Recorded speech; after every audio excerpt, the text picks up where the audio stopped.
SH Figuarts, an action figure brand I'm sure you guys are well aware of.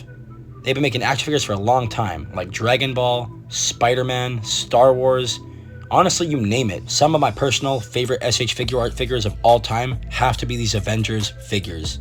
I just think these guys are an example of when they do good, they do really good. The detail, the paint, the articulation, just everything about these are fucking amazing. And they are harder to find nowadays, so I was very, very happy to acquire these. But a perfect example of a release they did that was, really amazing looking, but these things just don't function that great, are these Ninja Turtles. These things like fall apart, they're kind of hard to pose. But overall, SHF does do really well.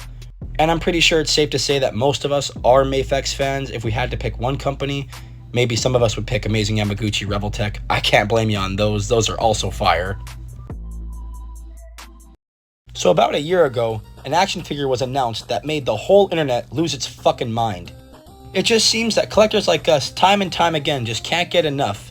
After release, we just need more. So hopefully I'm not the only one here, but I'm pretty sure I own about 15 different Spider-Man action figures. Whether it comes to him in a different movie suit, or he's in a red and blue, or he's in a black suit, or whether he's the Scarlet Spider, or he's Spider-Man 2099, Integrated, Homecoming, ASM 1, 2, the Toby versions, I own them all. But even having all of those options on my display, whenever I see a new Spider-Man teased, well, I'm a diehard fan, of course I'm gonna bite.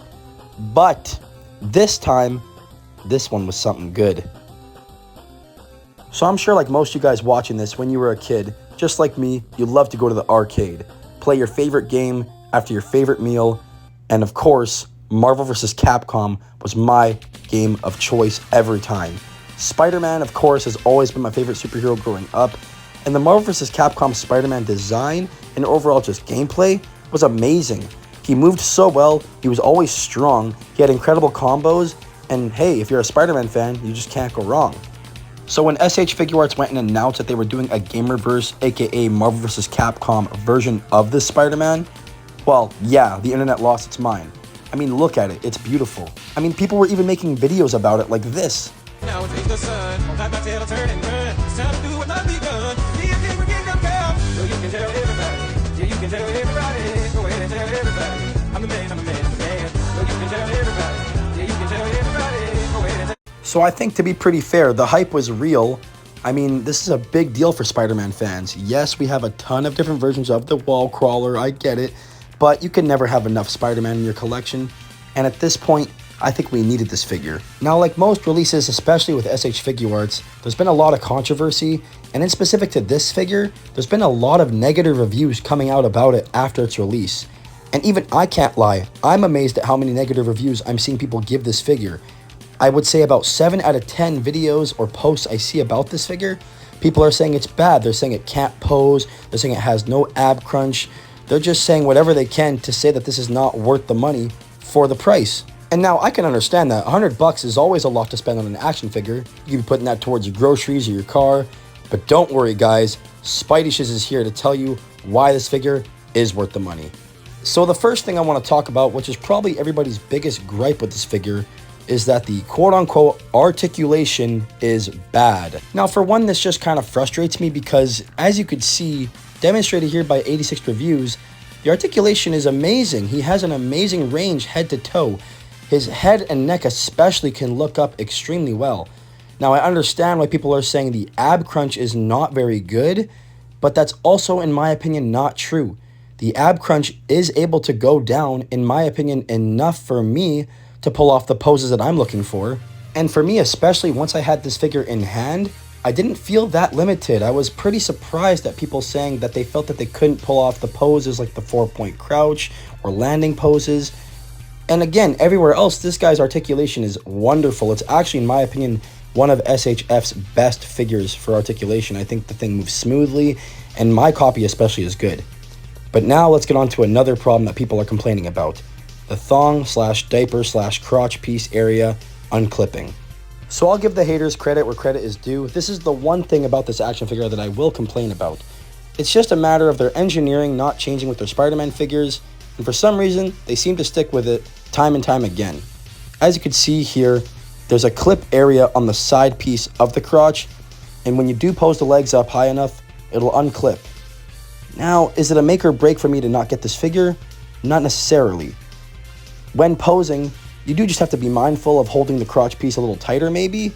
So overall, yes, it's a design flaw, and SHF do need to change their ways of making figures in the future, especially for Spider-Man with this crotch design, but it does not limit the figure as much as people are making it out to be.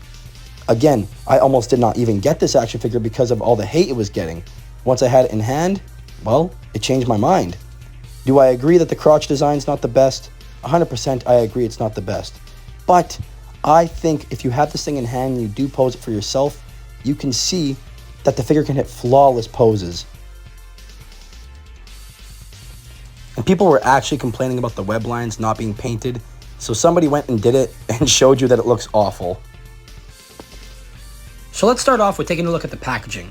As you can see, the Gamerverse figures come in a really nice stylized box. Get a nice color on there, blue, get a nice picture of Spidey himself. And overall, the box honestly gives me kind of like Mafex feels. It's a bigger box as well, which I like. And yeah, the box shows off a good way to pose the figure, a couple options with the accessories. And yeah, I'm not really an inbox collector, so it doesn't really matter anyway, but I like the box. Now let's take a look at his accessories.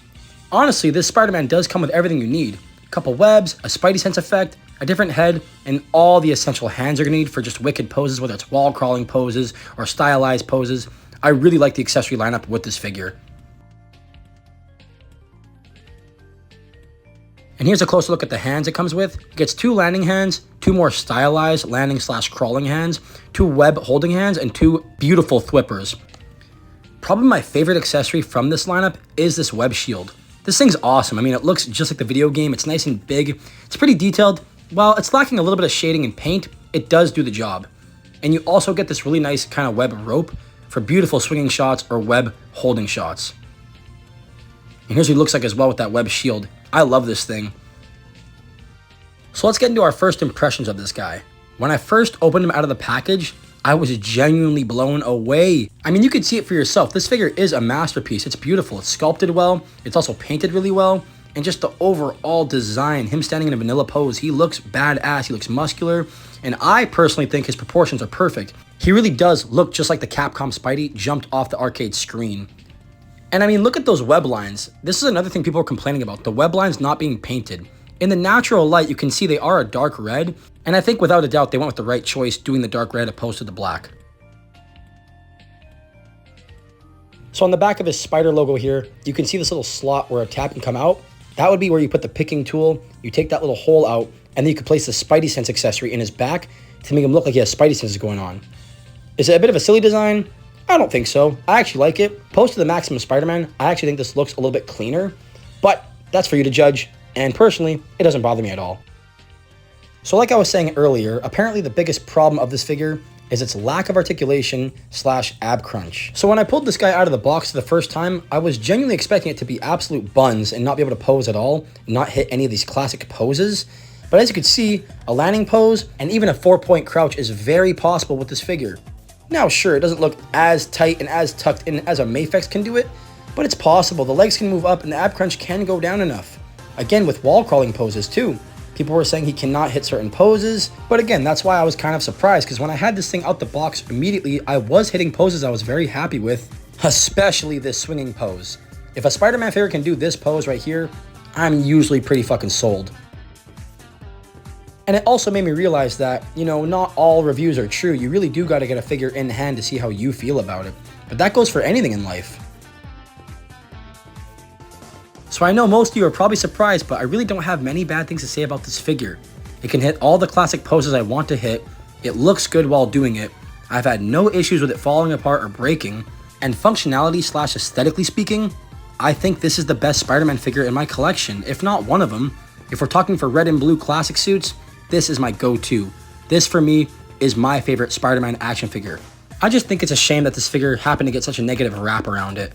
Again, almost every review I'm seeing is somebody complaining about it, saying it can't move or it can't pose or it's got this or that. So I had to buy it for myself to see what was going on. Are there things SHF could have done differently about this release, or maybe thrown some different accessories? I mean, yeah, but for what it is, this figure is not getting appreciated as much as it deserves. And yeah, sure, we could have went without this web throw design, this paper cardboard shit, but that's why you get creative and you just do the web shot with something like this. And if I didn't mention it earlier, I'll mention it now, but the joints feel great on this figure. Especially for me, when I'm posing this thing, it does not feel like it's gonna break. The joints feel super solid, especially when I'm talking about like the elbows and the knees and the shoulders and everything like that. Everything feels really damn solid. Even the ankles and the ankle pivot on this thing. Super solid feeling. It reminds me a lot of a Revoltech action figure. The style, the design, and the overall look of this figure, I think it's closest to a Revoltech action figure, and for me, that's a major W. I love Revoltechs, I love the way they look, but sometimes I have frustrations posing them. And for this, I know you're gonna be surprised, but I don't get frustrated when I'm posing this figure. I don't feel limited overall, and I personally just don't see why this figure is getting so much hate. When I'm posing this thing and when I'm using it, I have nothing but love and appreciation for it. I do think SHF did a very good job on this figure. I think if you're a Marvel vs. Capcom fan, this figure is clearly a must, and if you're not a huge fan of that series, well then maybe you don't need this thing. But if you are just a genuine Spider-Man fan, and you want a figure that kind of looks like that Capcom, even animated 90s series kind of look, then I think this figure is perfect for you. Is it worth the money? Well, to me, damn fucking rights it is. I love this thing. I have so much fun posing it. I think the design's amazing. It's one of my favorite designs I've ever seen on a Spider-Man figure. And again, I'm gonna say this thing is worth the money. SHF, you did a fantastic job, and I personally am in love with this action figure. But I'm curious to see what you guys have to say in the comments below. So feel free to drop a comment, maybe like the video, subscribe if you loved it, and I'll see you guys in the next one.